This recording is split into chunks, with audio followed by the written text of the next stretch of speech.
Hello and welcome. My name is Jen Roscoe. I'm a counselor with the Montana Public Health Training Center under the Wellness Program, and today's tip and tool is focused on boundaries. Okay, so we've all been in this position before where we've said yes to something where we're really feeling a big no deep inside. This is a trap that we all fall into. Most of us want to make a good impression on our boss, on our coworkers, and on our clients. And so suddenly you may notice, yikes, I have too many lists and too many items on that list. And this can often lead to resentment and actually deep felt anger.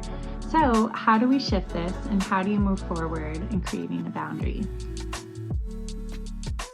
Boundaries are necessary, and they create safety for yourself. They're helpful to your own well-being, and they create limits.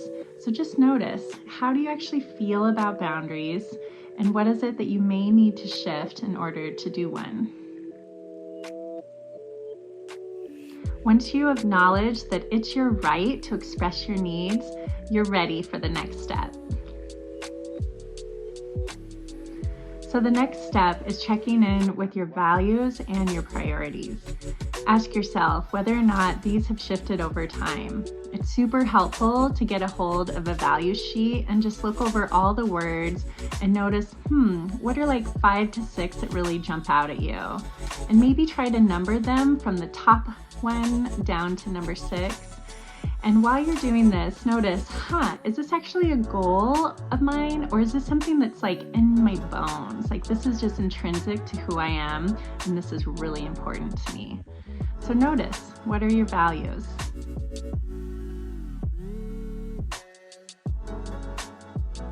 The super cool thing about understanding what your value system is that we actually usually operate out of our values all the time, unconsciously or consciously. If you ever notice, I'm really triggered by this person or this situation or this thing, notice how it might thread to a value that's really important to you.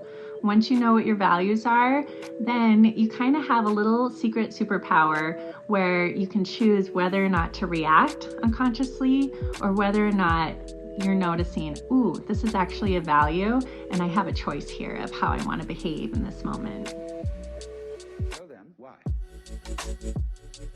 Sometimes our values can really inform our boundaries.